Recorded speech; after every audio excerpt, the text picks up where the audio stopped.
Hi, my name is Prema, and I am a traveling monk, and this is the first blog entry of my blog, and I'm turning this part into a bit of a video. So there's more detailed blog info over on the actual blog, which I'm working on getting that posted on a website soon.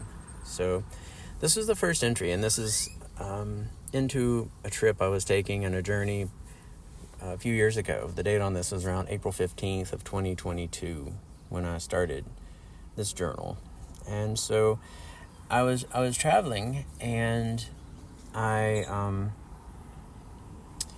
traveling style is really simple. It's just a little basic minivan that I finished out, and I was stopping to work for some gas money, and I wanted to explore my relationship with God in the way that going anywhere, I'm still with God and it's still safe.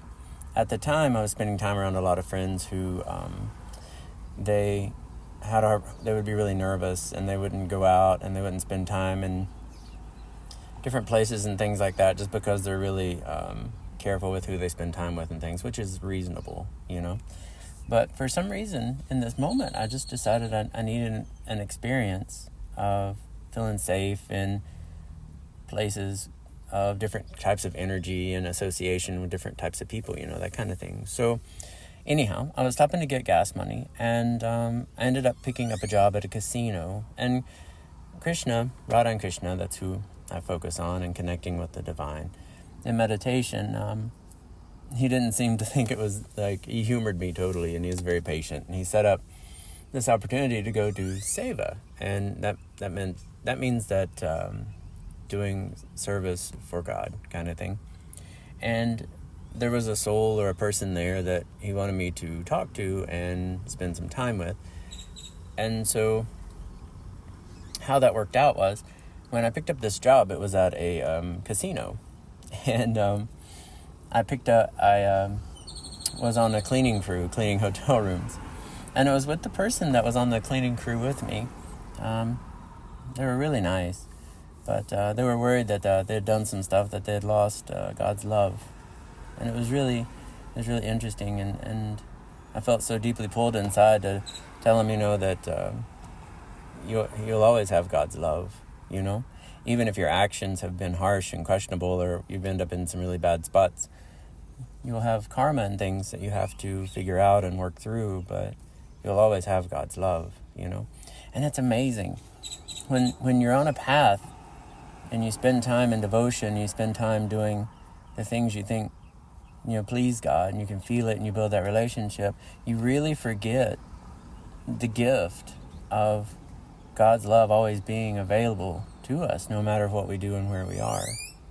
Until, in chatting with someone, that they're in a place that they're really wondering if God loves them anymore, And that's amazing. Even that profound thing that a lot of us on the spiritual journey will take for granted is truly incredible.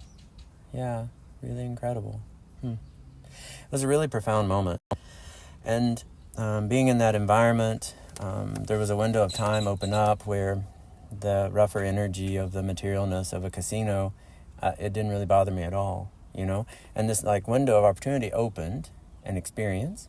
I went and I worked with this person for a few days, and we chatted, and we were able to talk about some different things, sort of the similar topic in different ways. And it was really cool. As the time passed, the window started closing, and I could feel the bubble of energy around me, so that the material energy wasn't really bothering me so much. It started becoming less and less, and then that was the time that I was to move on. It was really, really interesting. It was really amazing. Yeah. A couple things that I learned from it. Well, lots of things, but the things that stand out immediately is in going in there and talking to the person, that's all I was meant to do, So if you go somewhere and you feel pulled to speak with someone like that, it's not really about trying to change anything of the materialness or someone being stuck in some pattern or whatever, because everything else is karmically where it's meant to be and really not meant to be messed with, honestly. Just in the scope of what your seva is and the scope of the time that you go there, that's what you are to focus and to do. And not to go beyond that, because that's when you start disrupting other things that aren't really part of your purpose there in that moment. Yeah, I learned that. It was really interesting.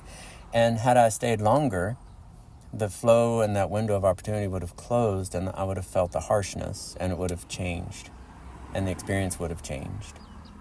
But having stayed in the flow and having been able to keep it in my lane, so to speak, with what I was meant to do and talk to and that sort of thing, it was a really pleasant, nice experience. And I learned a lot from it, and it was great. The pictures in this video are, one is a picture of me in the room with all the cleaning supplies, because I was just having a great time checking it all out. It was really cool. And then another one is a lake that was near the casino there out in the middle of the desert. And then the other one is the road as I was leaving there heading into Death Valley. And then this is the first recording of the blog entry. The written blog will have more details and things like that if you'd like to read it, and I'll post the link in this video detail so it's available for you. Well, thanks so much, and stay tuned, and I'll work on doing these as much as I can. Have a great day. Namaste.